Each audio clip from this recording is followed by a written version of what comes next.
In front of the motto house, silhouettes were visible on the main training ground during the afternoon group training. The cadets looked worriedly in one direction, discussing that 2 weeks had already passed and that their group had an air of an alien clan. Jack smiled wickedly when he thought about the offspring of the lowborn finally being there. The protagonist took a step forward. Steve looked at him and said that he was here, and then asked if his body had recovered. Ash looked down and replied that he was completely healthy, fortunately. The protagonist closed his eyes and said that he remembered, standing in front of the instructor, who asked if he remembered his positions since he explained the theory to him. The sword and shield fell to the ground when he was told to go to the others. Ash approached Jack. The prince opened his mouth and asked if he was so afraid that he dared to show up only now. The protagonist walked past him when he called him dirty. The prince's pupils narrowed. Jack glared at the youth when he realized that he was ignored. Ash looked back, thinking that the prince should not rejoice too soon. Then he added that he would see him in action. Steve opened his mouth wide and raised his eyebrows, saying that they would start practicing using real swords, so they should be careful and keep the required distance. Jack and Simon looked forward seriously when the instructor said that if a similar incident occurred, he gave his word that he would expel them from the academy. The silhouettes of the cadets were visible on the ground when they were asked if they understood it, to which they replied with the word motto. Someone raised a red flag. The cadets ran, raising dust. Jack raised his sword, then Steve thought that although he was incredibly arrogant, he controlled his team members, as the heir of the clan should. 2 cadets held their swords in front of them,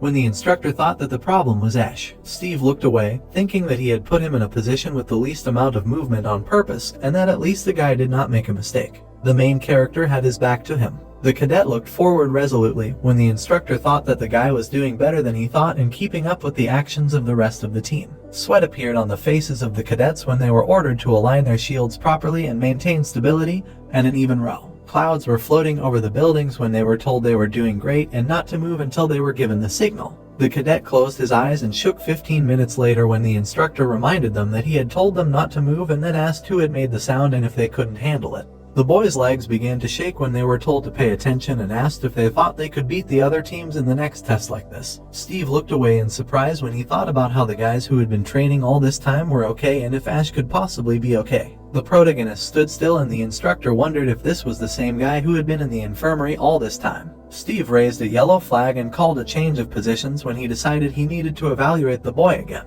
Jack opened his mouth wide and gave the order to surround the enemy in a semicircle. The cadets raised their shields in front of them when they were ordered to take a half step forward. The boys took a step forward, then someone exclaimed that this was very good. The protagonist looked ahead confidently. Jack gritted his teeth in anger when he thought about how that scumbag Ash was never wrong. His pupils narrowed when he called the boy a filthy bastard and assumed that the boy thought he was just going to watch him succeed. Simon raised his sword when he was addressed telepathically. He looked away when he was asked to simply nod if he could hear. They exchanged glances with Jack, who told him to do as he said for the third row. The boy smiled and said that he understood. Clouds floated above the academy building when the change of rows was announced. A wall of shields appeared when the order was given to quickly raise shields in 3 layers. Ash looked ahead carefully, thinking that it was easy and that it was because Nano had loaded a video simulation. Blades appeared between the shields as the cadets were told to stick their spears through the holes if the shields were up. Simon appeared behind Ash as he was told to be careful and maintain speed. The boy bared his teeth when he realized that he could see his back. Simon approached Ash from behind, smirking, thinking that the lowborn brat should crawl on the ground. He brought his foot up to the protagonist's clothes. Ash glared. Simon looked ahead indignantly when he cursed and realized that he was noticed. He swung his leg, thinking that he was just going to use some nigong since he didn't know any martial arts,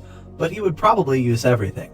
His leg was attacked by electric shocks. Simon fell to the ground. He flew far away from his group. Jack turned around and wondered if he had bounced back. Simon was lying on the ground with his arms outstretched. He frowned as he realized he had been thrown back and that this scumbag's nigong was so much stronger than him. A shadow loomed over the boy. Steve crossed his arms over his chest and asked if it was him again. He quickly sat up and turned to the leader. His leg began to hurt and he grunted. His pupils narrowed as he realized he could still feel the pain in his ankle. The cadet stood in front of him with shields. Ash turned around and smiled. Simon looked forward in anger, thinking how this peasant dared to laugh at him. Steve glared at him and asked if he had clenched his teeth and couldn't get over it. The cadet said no and that it was his buttocks, so the instructor asked him again. Steve punched the guy in the stomach and exclaimed that this guy was all clear. The man put his stick on his shoulder and asked about how he was the one who had punched number 23 in the back last time. Simon stood in front of him, hunched over, as Steve informed him that he would not get any rest for the next 4 days and that he would be going through hellish training with his leader until lights out. Steve felt a red aura as he thought about the fool still trying to babble out excuses. Behind the prince, the cadets were whispering about how this would be a lesson to him and that he deserved it, because he had been all cocky while Jack had his back. The guy gritted his teeth in rage. Jack looked ahead furiously,